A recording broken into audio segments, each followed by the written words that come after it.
Yeah, just count me down. Oh, yeah. Hi, I'm Fish of the Justice League. Welcome to another tips video. This time around I'm going to be covering part 1 of my calling tips and a bit of advice around calling. I'm taking much of this information from the article I wrote on Vanilla TF2 almost over a year and a half ago now. Ask Fish Calling Guide Part 1.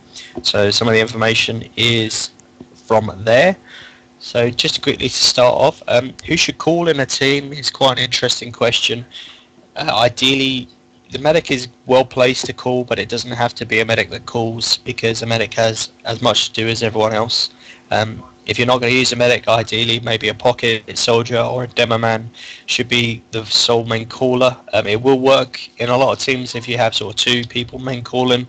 But alongside the calling, you need to have a lot of people input into those calls for it to work. It's not like one person speaking for 30 minutes while everyone else is silent. But the person that is the main caller is the person that makes the final decision on whether to push, not push, etc., etc. Demo man can call, but it's quite a lot for a demo man to call as well as sticky and spam and think about everything else. The reason I like calling as a medic is because I can see everyone's health, I can see my Ubers, I can track Uber advantages, I can sort of get a gist and a feel for the game and how it's going. So what sort of qualities should a caller have? A caller should be very calm under pressure. Your team is looking to the main caller for inspiration to take them forward and turn the map around.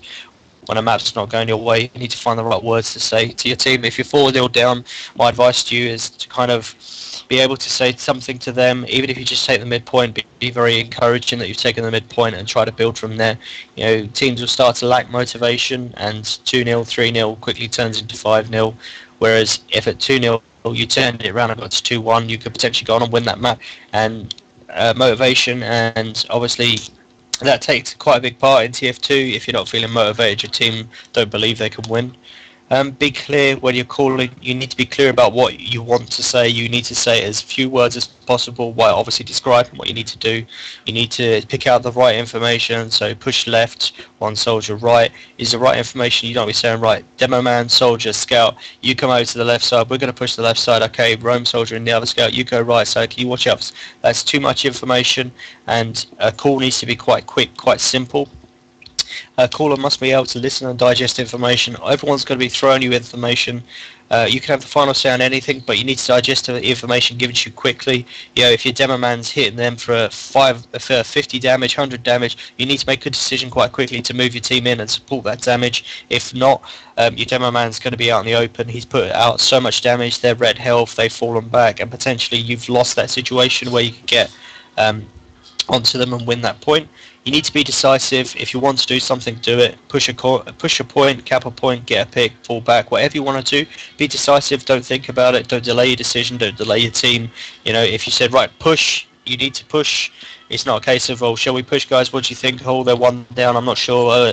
It needs to be decisive. Make a decision and stick with it. If it's a wrong decision, so be it. It's a wrong decision. You need to be firm. Words like let's, try, and shall we shouldn't really exist when you're main calling, purely because you're in charge of the team. You need to tell, not suggest. You have to be quite forceful. It has to be let's push now, do, fall back. It has to be quite full. Admit fault as well. Bad calls do happen. Your calls can sometimes win a round, sometimes lose a round. If you've made a mistake, just say to your team, it's my bad call, and move on with it. Your team won't hold you responsible. They'll know that you've accepted that responsibility. Just move on, refocus your team, round for the next round, the next point, and obviously go from there. So how can a team support the main caller? Your team needs to trust your caller who's making the choice. Even if they make a call that you perhaps don't agree with, you still need to follow it, purely because they've made a call that they think is for the best. It might not be the right call, but it might turn out to be the right call because perhaps they have more information than you. Especially for a scout who's out on the flank, they wouldn't see what the medic does see, whereas the medic might see that demo man's over it, and it could be something they don't see. Be supportive. Be supportive of the caller. If they've made the wrong choice, don't reprimand them for it. It's not. People make mistakes in the game. you can't go back to it time and time again. You need to say, look, that was wrong, and get over it.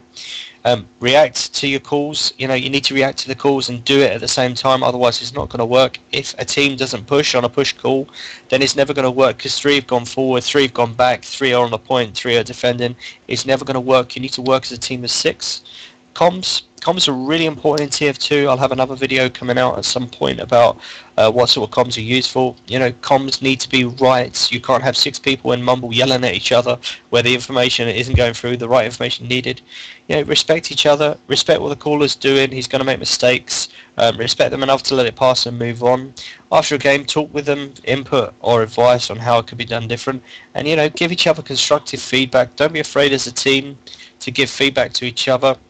The caller can only get better with feedback, and especially I always found when I've been calling, I take a lot of feedback from the scouts. It's really good to see their kind of point of view. I love to watch Source TVs of my team. I really like watching them with the scout whenever I can, purely because they see things from a different perspective than what you do. So just a couple of quick tips. When you're calling, the scoreboard is your friend. You need to be touching the scoreboard quite a lot to see who's up, who's down. You might miss a call if someone's dead. So you need to be pressing that tab and try to learn very quickly at the start of a map who's playing what, because if you know it's the demo man, you want to be seeing the demo man or medic, and when you know they've gone down, that's when you want to really be pushing on. Those are the 2 picks that you want.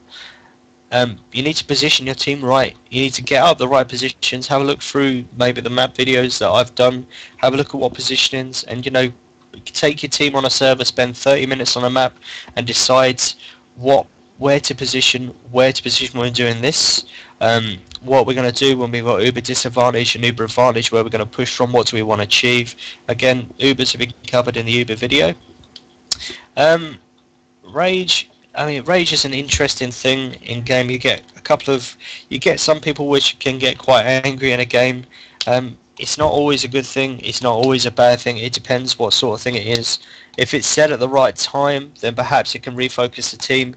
I might get sometimes a little bit frustrated and get a little bit more aggressive about getting my soldier close to me, my demo close to me, purely because I'm dying quite a bit.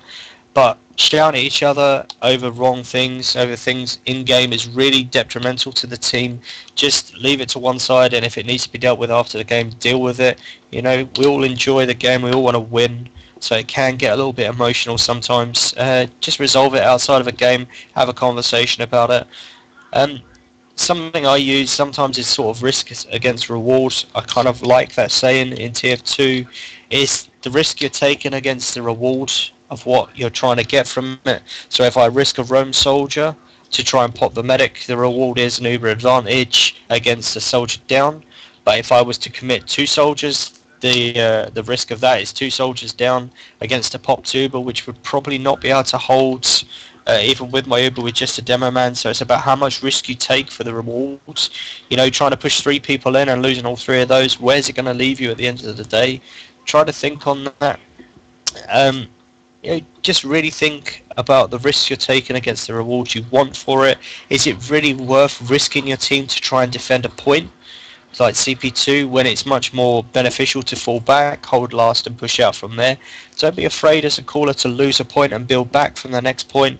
If you overcommit to a point and you lose your entire team, not only do you lose that CP, you lose the next CP and perhaps the round. So don't be afraid to say to your team, look, we're not in a position to defend this. They've got an Uber advantage. I don't have an Uber. I don't have enough players. They've got us stickied out. You don't need to, as such, explain why you're doing it, but you just need to respect that. You're much better off just losing that CP and coming back to the next CP, defending that, being in a better position to defend. And it happens quite often in TF2. By trying to hold on to 1 CP, you actually lose the next 2 purely because you can't get your team up quick enough. You then face an Uber disadvantage, and for potentially a good position in a round, you lose the rounds. That pretty much concludes quite a short part of the call-in. I'm going to do a part 2 video. I want to keep them a little bit shorter so I don't dribble on for more than 10 minutes in a video. So watch out for my part 2 coming as soon as possible. I've been Fish once again. Thanks to Brainmaster for helping me out with the recording.